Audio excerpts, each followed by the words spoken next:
اعوذ باللہ من الشیطان الرجیم بسم اللہ الرحمن الرحیم وبہ نستعین انہ خیر ناصر و معین وصلی اللہ علی محمد وآلہ الطاہرین اما بعد فقد قال اللہ تعالی فی کتابہ المجید شہر رمضان الذی انزل فیہ القرآن ھدی للناس وبینات من الہدی والفرقان صلوات اللہم صلی علی محمد وآل محمد۔ یہ آیت مبارکہ جو ابھی آپ کے سامنے پڑھی ہے 185 سورہ بقرہ کی، یہ ہم شروع رمضان سے یہ لے کے چل رہے ہیں کہ جس میں باری تعالیٰ نے ارشاد فرمایا ہے کہ یہ مہینہ ماہ رمضان کا وہ ہے کہ جس میں ایک قرآن نازل ہوا، دوسرا اس میں کھلی نشانیاں ہیں ہدایت کی۔ ہدایت کے بارے میں نے 2-4 دن سے جو گفتگو ہو رہی ہے اس کے اندر یہ بات واضح ہوئی کہ ہدایت سے مراد ایک راستے کا واضح طور کے اوپر حق اور باطل کی شناخت اور ایک منزل مقصود تک پہنچانا جو کہ حق راستہ ہو تو وہ ہدایت تصور کی جاتی ہے۔ اور ہدایت اللہ تعالیٰ نے، میں نے عرض کیا کہ ہر چیز جو خلق کی اس کے اندر بھی اللہ تعالیٰ نے خلق کرتے ہوئے خلقت میں اس کی طینت میں ہدایت ڈالی، اسی طرح سے انسانوں میں بھی ڈالی۔ ہر زندہ چیز، ہر مردار چیز کے اندر بھی اللہ تعالیٰ نے ہدایت ڈالی، جیسے ربنا الذی اعطی کل شیء خلقہ ثم ہدی۔ اور پھر جو انسانوں میں ڈالی اس میں بھی کچھ اقسام ہیں، ہدایت تکوینی ہے اور ہدایت تشریعی ہے۔ ہدایت تشریعی وہ ہے کہ جو انبیاء کی طرف سے ہدایت مل رہی ہے، ہدایت تکوینی وہ ہے جو کہ خلقت میں ڈالی گئی۔ خلقت میں بھی چند اقسام ہو جاتی ہیں، ایک تو وہ کہ جو اللہ تعالیٰ نے جب انسان کو خلق کرتے ہوئے ہدایت کی، دوسری ہدایت تکوینی وہ ہے جو ائمہ معصومین علیہم السلام ایک شخص کی ہدایت کرتے ہیں جبکہ وہ اس کے سامنے نہیں ہے، انسان ان کو دیکھ نہیں رہا، انسان ان کی بات کوئی سن نہیں رہا، دور سے اس کی ہدایت کر دیتے ہیں۔ علیکم السلام۔ اور وہ ہدایت کا جو سلسلہ ہے وہ بھی ہدایت تکوینی ہے، جس طرح کہ وَجَعَلْنَاهُمْ أَئِمَّةً يَهْدُونَ بِأَمْرِنَا کے اندر آیا، اور علامہ طباطبائی نے اس کو وہ امر اس کو تشبیہ دی ہے اسی طرح کہ یہ ہدایت تکوینی ہے۔ اب یہ تمام تر جب گفتگو ہو چکی ہے اور اس کے اندر میں نے عرض کیا کہ ہدایت جو اللہ تعالیٰ نے انسان کی ماہ رمضان کے اندر کے بارے میں اللہ تعالیٰ نے فرمایا کہ یہ بھی انسانیت کے لیے ہادی ہے۔ اب بڑی توجہ چاہوں گا آپ لوگوں کی۔ اور پھر اللہ نے کہا اس میں کھلی نشانیاں، واضح نشانیاں، اوپن سائنس، انڈینائبل سائنس، ایسے چیزیں کہ جن کا انسان انکار نہ کر سکے، ایسی نشانی۔ جب کھلا نشانی بینات اللہ کہتا ہے تو اس کا مطلب یہ کہ ایسی چیز جس کا انکار نہ ہو سکے، ناقابل تردید نشانیاں اس کے اندر موجود ہیں رمضان میں۔ کس چیز کی؟ ہدایت کے لیے۔ اور کس کے لیے؟ الناس، انسانوں کے لیے، نہ فقط مومنین یا مسلمان، نہ ھدی للناس۔ یہ ہدایت یہ کس طریقے سے کہ ایسی کھلی نشانیاں انسانیت کی ہدایت کے لیے، یہ تو ہمیں سمجھ میں آتا ہے۔ قرآن ہے، ھدی للمتقین، کتاب ہے سامنے لکھی ہوئی ہے، اس کے اندر کتاب میں جو کچھ بھی لکھا گیا ہے وہ ہدایت ہے انسانیت کے لیے، متقیوں کے لیے ہدایت ہے، درست ہے۔ انبیاء علیہم السلام آ کے سامنے بتاتے ہیں، معرفی کرتے ہیں، نشاندہی کرتے ہیں میں نبی ہوں اللہ کا، وہ ہدایت کرتے ہیں۔ ائمہ معصومین کی بھی ہدایت ہے، ہادیان برحق کی اپنی ایک ہدایت۔ انسان کی خلقت میں اللہ نے ہدایت ڈال دی۔ اب ماہ رمضان میں کیسے ہدایت ہے؟ سوال پیدا ہوتا ہے۔ اور ماہ رمضان میں اللہ فرما رہا ہے کہ کھلی نشانیاں ہیں اور واضح ترین نشانیاں۔ ایک نشانی آپ کے سامنے عرض کرتا ہوں، اور بچوں کے لیے بار بار تکرار اس لیے کر رہا ہوں تاکہ یہ ذہن نشین ہو جائے۔ اور یہ ایسی نشانی ہے جو اللہ کی توحید کے لیے سب سے بڑی، اللہ تعالیٰ کی توحید کی دلیل، اسلام کی حقانیت کی دلیل، شیعت کی دلیل، حقانیت کی، ائمہ معصومین کی حقانیت کی دلیل اس ماہ رمضان میں سبحان اللہ۔ کیا ہے؟ آپ دیکھیے، ماہ رمضان کے اندر جو احساس روحانیت آپ کو ہوتا ہے، جو حدیث کے اندر آیا کہ اس کی راتیں خاص راتیں، اس کے دن خاص دن جو عام دنوں کی طرح نہیں ہیں۔ کیا ایسا ہوتا ہے یا نہیں کہ جس دن روز عید ہو اس دن آپ کہتے ہیں کہ یہ وہ چیز نہیں ہے جو کل تھی، اور آپ رمضان کو مس کرنے لگتے ہیں؟ وہ کیا چیز ہے؟ وہ جو رمضان کو آپ مس کر رہے ہیں وہ ایک خاص اللہ تعالی کی طرف سے بھیجے ہوئے لطف و کرم اور فیض تھا، وہ روحانیت تھی جو آپ نے محسوس کی ان دنوں میں، ان راتوں میں، وہ روزے رکھ کے، نمازیں پڑھ کے، اور نمازیں اور عبادت جو ظاہری عبادت ہے اس سے ہٹ کے بھی آپ کے ہر فعل جو عبادت ہے، یہ جو خاص چیز آپ کو مل رہی ہے اور آپ نے محسوس کر رہے ہیں، یہ چیز آپ کو بعد میں مہینے کے بعد نہیں ہوگی، سبحان اللہ، نہیں ہوگی۔ جب نہیں ہوگی تو یہی تو نشانی تھی، یہی تو دلیل تھی اللہ کی حقانیت کی، اللہ کے وجود کی، اسلام کی حقانیت کی، اہل بیت کی حقانیت کی، انبیاء کی حقانیت کی۔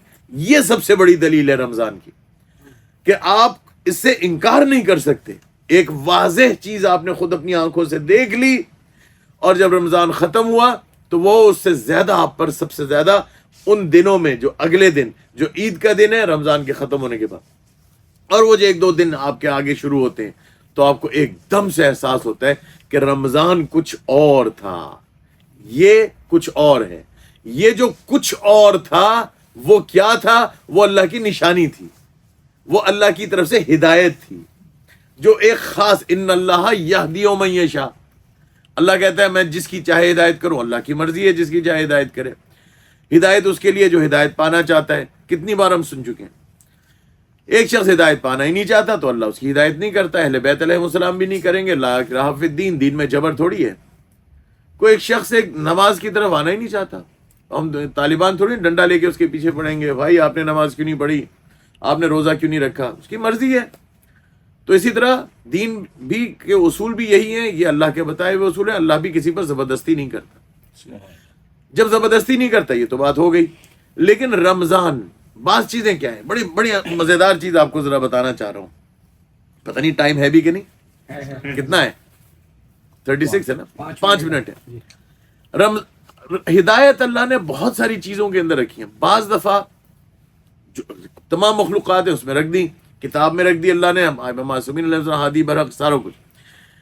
مکان میں بھی ہدایت ہوتی ہے، زمان میں بھی ہدایت ہوتی ہے۔ زمان میں کیا؟ جیسے رمضان، آپ اس چیز تک پہنچ جائیں تو آپ کو ہدایت ملے گی، آپ ہادی تک پہنچ گئے، ہادی برحق تک، معصوم عن الخطا تک پہنچ گئے، آپ کی ہدایت ہوگی۔ آپ قرآن کھول کے بیٹھ گئے، آپ کی ہدایت ہوگی۔ آپ نے ان تک رجوع کیا، اذکر اللہ، اللہ کو یاد کیا، ہدایت ہو گئی۔ آئمہ معصومین سے توسل کیا، ہدایت ہوگی۔ آئمہ معصومین علیہ السلام کے حرم میں چلا گیا، مکان ہے، ہدایت ہوگی۔ خانہ کعبہ اللہ نے کیا کہا؟ اللہ نے کہا یہ ہادی ہے، یہ ہدایت ہے۔ خانہ کعبہ تک کوئی پہنچ جائے، جو ابھی عمرہ کر کے آئے، میں دیکھ رہا ہوں علی شرازی اور ان کے والد، آپ لوگ عمرہ کر کے آئے، آپ لوگ سمجھ سکتے ہیں اس مکان پر پہنچ جائیں تو ہدایت ملتی ہے۔ حرم امام حسین علیہ السلام میں انسان پہنچ جائے، ہدایت ہوتی ہے۔ تو اب یہ کہنے کا مقصد یہ ہے کہ اگر آپ کسی بعض دفعہ یہ ہے کہ ایک خاص زمانے سے گزر رہے ہیں، ایک خاص ٹائم ہے، اس میں ہدایت ہوتی ہے، اس میں خاص اللہ کا لطف ہوتا ہے، اللہ نے رحمت کے دروازے کھول رکھے ہیں۔ اب مثال کے طور پر حضرت زہرا سلام اللہ علیہا، یہ جو ابھی لحظات ہیں، یہ جو ابھی وقت ہیں، اس کی منتظر ہوتی تھی سارے 24 گھنٹوں میں، اور وہ یہ فرماتی تھی کسی نہ کسی کو بھیج کے، بی بی فضا کو یا بچوں میں سے کسی کو بھیج کے، کہ باہر چھت پہ جا کے دیکھو، جو سورج ڈوبنے کا وقت ہے وہ مجھے فوراً بتاؤ۔ ان لحظات میں میں دعا کروں گی اللہ سے، اور وہ سب سے پہلے دوسروں کے لیے، اپنے لیے نہیں کرتی تھیں۔ کسی نے پوچھا کہ بی بی آپ دوسروں کے لیے اتنی دعا کرتی ہیں، اپنے لیے بہت کم، تو فرمایا کہ پہلے ہمسایوں کے لیے دعا، پھر اپنے لیے۔ تو یہ بی بی کا اصول تھا۔ تو یہ جو لحظات ہیں جو جن کا بی بی انتظار کریں گے، بی بی سیدہ سلام اللہ علیہ منتظر ہیں، تو وہ آپ دیکھ لیجئے کہ وہ کتنے خاص لحظات ہوں گے کہ خاتون جنت ان کے انتظار میں ہیں۔ تو یہ چیزیں ایسی ہیں کہ جو ہمیں مس آؤٹ نہیں کرنی چاہیے. اب اسی ماہ رمضان میں جو اتنا بابرکت ہے اور اس میں کھلی نشانیاں ہیں، شب قدر خاص الخاص، ان تمام پورے مہینے میں خاص الخاص وہ رات ہیں شب قدر کی. مس ہو گئی تو ہو گئی، سال گیا، اگلے سال خدا نے جانے ہم زندہ ہوں مردہ ہوں. یہ ہمیں ضرورت ہوتی ہے کہ یہ جو زمان ہے، جو زمانے سے ہم گزر رہے ہیں، وہ زمانہ ہمیں وہ چیزیں جو اللہ نے ہمارے لیے خاص نشانیاں جن موقعوں پر رکھی ہیں وہ ہم حاصل کر لیں. مثال کے طور پر 15 شعبان گزرا، تو 15 شعبان کی شب جو رات تھی، شب 15 خاص الخاص رات تھی. اس میں رات کو جو ہمیں جو ملنا تھا وہ آپ آگے پیچھے کبھی نہیں ملتا. اب جو شب قدر کی رات ہے نا، اس میں جو مل رہا ہے وہ کبھی بھی نہیں ملے گا، سارا سال نہیں ملے گا. یہ ہو گئی زمان کی. اب ہو گئی مکان کی بات. مکان کی بات جس طرح میں نے پہلے عرض کیا کہ امام حسین علیہ السلام یہ تک آیا کہ اگر کوئی شخص روایت، ایک عجیب روایت آخری لحظات کے اندر آپ کو دے رہا ہوں کیونکہ اس میں رحمت کے دروازے کھلے ہیں، ذہن بھی کھلا ہوتا ہے، ہدایت کے دروازے کھلے ہوتے ہیں. حدیث میں کامل الزیارات کتاب کا نام، فرمایا معصوم نے کہ امام حسین علیہ السلام کے حرم میں جا کے انسان جب زیارت کرتا ہے، ان کی زیارت کرنا ایسا ہے جیسے اللہ کی زیارت کی ہو.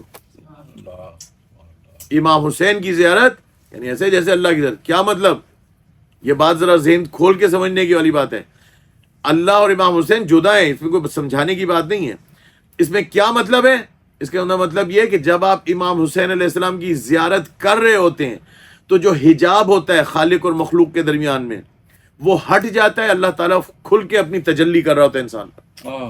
اسی لحظات میں وہ خدا جب کہ میرے حسین کے پاس آیا تو اللہ اتنا نزدیک ہو جاتا ہے کہ وہ جو امیر المومنین فرمانے دل کی آنکھ سے دیکھنا، تو وہ دیکھ لیتا ہے. وہ اللہ کو اسی لحظات میں جیسے امام حسین کے پاس پہنچا وہ اللہ کو دیکھ رہا ہوتا ہے. ایسا دیکھ رہا ہوتا ہے کہ جیسے انسان جو آنکھوں سے اگر کسی چیز کو دیکھ رہا ہے تو اس سے سمجھتا ہے کہ میں یہ چیز وجود رکھتی ہے اور میں اس کو دیکھ رہا ہوں، اس سے زیادہ اس کے لیے وہ ثابت ہوتا ہے جس دل کی آنکھ سے وہ اللہ تعالیٰ کو دیکھ رہا ہوتا ہے. تو اللہ کو وہ دیکھ ہوتا ہے. امام حسین کی زیارت ایسے جیسے اللہ کی زیارت، یعنی امام حسین سے محبت ہوئی تو اللہ سے محبت ہو گئی. امام حسین تک پہنچ گئے تو اللہ تک پہنچ گئے. یہ ہے بات. تو ہمیں مکان کے اندر بھی سمجھنے کی ضرورت ہے کہ جو مکان ہے وہ بھی. اب یہ چیز آپ کے انشاءاللہ کل کو پھر دوبارہ سے اس کے اوپر شروع ہوگا. صلوات و محمد و آل محمد، اللہم صلی علی محمد و آل محمد عجل فرجہ.